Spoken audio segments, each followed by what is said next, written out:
اب یہ آپ سمجھ جائیں کہ جو سائفر آتا ہے فورن آفس کے اندر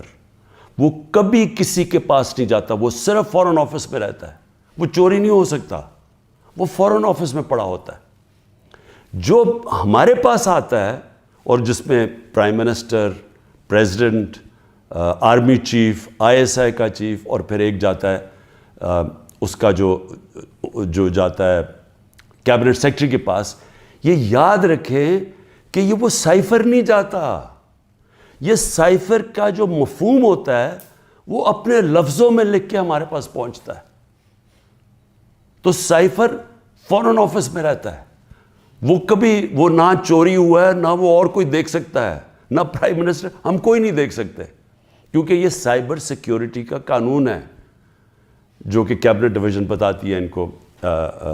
فورن آفس کو. تو پہلے تو یہ سائٹ پہ کر دیں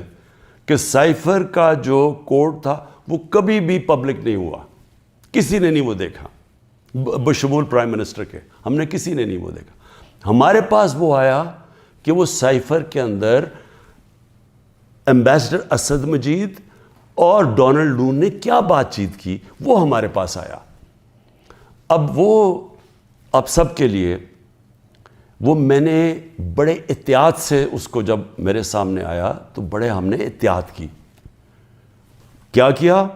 ہم نے؟ سب سے پہلے اس کو فیصلہ کیا آپس میں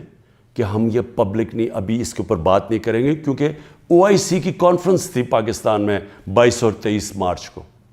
تو سائفر آ چکا تھا 6 مارچ کا. ہم نے اس کانفرنس کی وجہ سے ہم چپ کر کے بیٹھے رہے کیونکہ باہر سے منسٹر آ رہے ہیں اور شور میں جاتا ہے اس کا, تو ہم نے کہا ملک کو نقصان پہنچے گا. حالانکہ جو سائفر کے اندر چیزیں ہیں وہ میں آپ کو بتاؤں, اس سے بڑا نقصان ملک کو کیا پہنچنا تھا کہ پوری سازش ہوئی گورنمنٹ گرانے کی, رجیم چینج کی. 27 تاریخ کو میں نے جلسے میں جو ایک کاپی لہرائی وہ سائفر نہیں تھا, جو سائفر کے اندر پیغام تھا, تو وہ میں نے بتایا. اور میں نے تب بھی محتاط رہا, میں نے یہ نہیں بتایا کہ میں نے کہا یہ بڑا سینسٹیو ہے, میں نے لکھ کے بتایا کہ میں صرف کوئی غلط بات نہ کہہ دوں, کیونکہ انٹرنیشنل ریلیشنز ہیں, ہماری دوسرے ملکوں کے ساتھ تعلقات ہیں, وہ نہ خراب ہو جائیں. اس کے بعد میں نے کیبنٹ میں رکھا, کیبنٹ کے سارے ممبرز کو بتایا گیا کہ یہ سائفر آیا ہے, اور یہ سمجھ لیں کہ یہ کتنی بڑی اس ملک سے, میں سمجھتا ہوں کہ یہ کتنی بڑی ملک کی توہین ہوئی کہ ایک باہر کا ایک آفیشل وہ پاکستان کے ایمبیسڈر کو کہہ رہا ہے کہ اپنے پرائم منسٹر کو اگر تم نے نہ ہٹایا, ووٹ آف نو کانفیڈنس, جو پھر سے میں یاد کرا دوں کہ ابھی آئی نہیں تھی, تو پاکستان کے لیے مشکلات ہوں گی, اور اگر اس کو ہٹا دیا تو سب کچھ معاف ہو جائے گا. یہ تھا سائفر میں. اور جو ایمبیسڈر تھے, پھر سے میں آپ کو بتا دوں, اسد مجید, انہوں نے لکھا اس میں کہ میرے خیال میں تمہیں اس کے امریکہ کے خلاف ان کو پروٹیسٹ کرنا چاہیے, ڈیمارش کرنا چاہیے کہ یہ کبھی اس طرح کی زبان استعمال نہیں ہوتی, ایسی دھمکی نہیں دی جاتی. میں پہلے کیبنٹ میں رکھتا ہوں, پھر 28 مارچ کو نیشنل سیکیورٹی کاؤنسل میں رکھتا ہوں, اور وہ نیشنل سیکیورٹی کاؤنسل میں سارے سروس چیف ہوتے ہیں. جنرل باجوہ تھے وہاں, ایئر چیف تھے ادھر, نیوی کے چیف تھے, جوائنٹ چیف آف سٹاف تھے, ہمارے ساری کیبنٹ کے سینئر ممبرز تھے, فورن آفس کے سیکرٹری بیٹھے ہوئے تھے. اور اس میں کیا فیصلہ ہوتا ہے کہ ہمیں جس طرح ایمبیسڈر اسد مجید نے ریکمینڈ کیا, ہمیں ڈیمارش کرنا چاہیے, ہمیں امریکہ کو پروٹیسٹ کرنا چاہیے کہ یہ آپ نے ہمارے اندرونی معاملات میں مداخلت کی. تو جب وہ اس میں آ گیا نیشنل سیکیورٹی کاؤنسل میں اور ڈیمارش کر دی, تو جو اس کی جو سائفر کے اندر چیزیں لکھی ہوئی تو وہ تو پبلک ہو گئی, کیونکہ جب آپ نے پبلک ایک سٹیٹمنٹ دے دی کہ کہہ دیا کہ ہم نے اس کی کیا, تو وہ تو سیکرٹ تو نہ رہا وہ, کیونکہ ڈیمارش نے اپنے کس پہ, تو یہ چیزیں سامنے آ گئی نیشنل سیکیورٹی کاؤنسل میں, اور کیبنٹ میں بھی ڈسکس ہو گئی. اس کے بعد پارلیمنٹ کے اندر ہم نے ان کیمرہ سارے اپوزیشن لیڈرز کو بلایا کہ آپ کو پتہ ہونا چاہیے کہ کس طرح کی پاکستان میں توہین ہوئی. سارے اپوزیشن لیڈرز نے منع کر دیا جانے کا, کیونکہ یہ سارے حصہ تھے اس سازش کے. میں کوشش کر رہا ہوں کہ سارے ملک کو بتاؤ کہ قوم کی کتنی توہین ہوئی ہے, یہ منع کر دیتے ہیں. پھر پارلیمنٹ سے جو اسپیکر ہوتے ہیں وہ چیف جسٹس آف پاکستان کو بھیجتے ہیں, اور میں بھی انہیں کہتا ہوں کہ اس کے اوپر انکوائری کریں کہ یہ جو مداخلت ہوئی ہے اس کے اندر پتہ تو چلے کہ یہ ہوا کیا, کتنی بڑی سازش ہوئی ہے کہ سٹی گورنمنٹ کے اوپر, الیکٹڈ پرائم منسٹر کے اوپر دھمکی ملتی ہے, اور پھر اس کے گورنمنٹ گرانے کی پوری تیاریاں شروع ہو جاتی ہیں, لوگ بھاگنا شروع ہو جاتے ہیں, الائز چلے جاتے ہیں. اور یہ پیغام کس کو تھا؟ مجھے تو پتہ تھا پیغام کس کو ہے, جنرل باجوہ کے لیے پیغام دیا گیا تھا, کیونکہ اسی کے پاس پاور تھی نا گورنمنٹ گرانے کی, باقی تو کوئی پرائم منسٹر کو نہیں ہٹا سکتا تھا. تو اس کے بعد جب یہ, اور پھر کیبنٹ کے اندر ہم نے اس کو ڈی کلاسیفائی بھی کر دیا. تو مجھے ابھی تک یہ نہیں سمجھ آ رہی کہ ایف آئی اے چاہتی کیا ہے, کہ جب سائفر تو سیف, جس طرح ثناء اللہ نے کہا وہ فارن آفس میں پڑا ہے, وہ تو اس کے اوپر تو اس کا تو کسی کو پتہ ہی نہیں ہے جو سائفر کی کوڈ ہے. ہمارے پاس جو جس کو پیرافریز کہتے ہیں انگریزی میں لفظ, ہمارے پاس جو آتا ہے وہ تو اس کا مفہوم آیا تھا,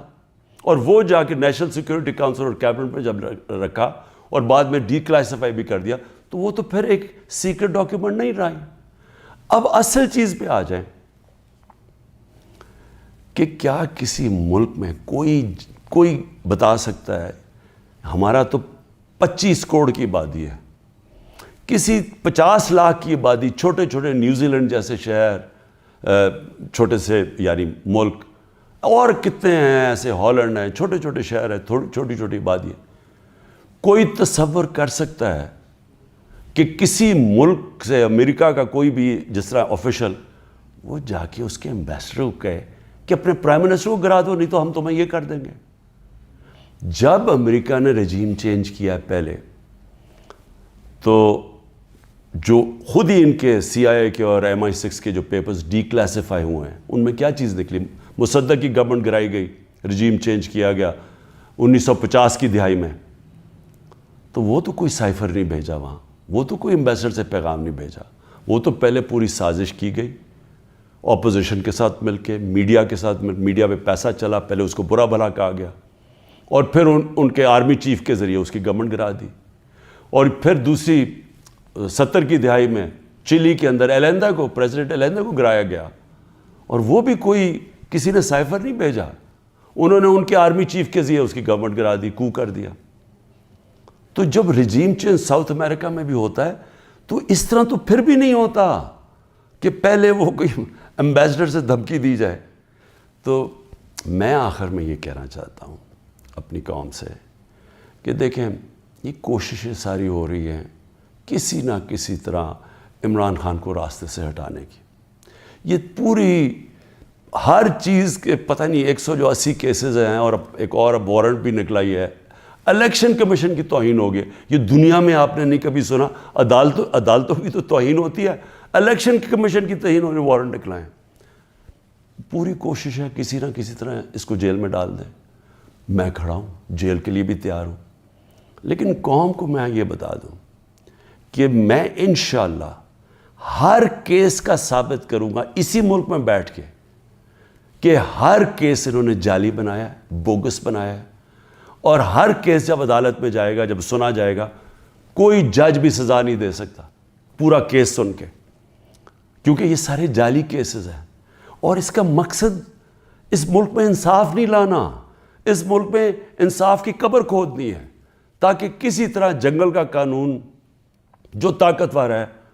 وہ کسی طرح اس ملک کی جمہوریت بھی ختم کر دے, وہ طاقتور اس ملک کی عوام کی آواز ختم کر دے, وہ اس ملک کی سب سے بڑی پارٹی کو کسی طرح ختم کر دے, اور کسی نہ کسی طرح یہ چوروں کا ٹولہ جو 30 سال سے ملک کو لوٹ رہا ہے, کسی نہ کسی طرح اس کو پھر اوپر بٹھا دے. یہ ہے ساری گیم. پاکستان زندہ باد.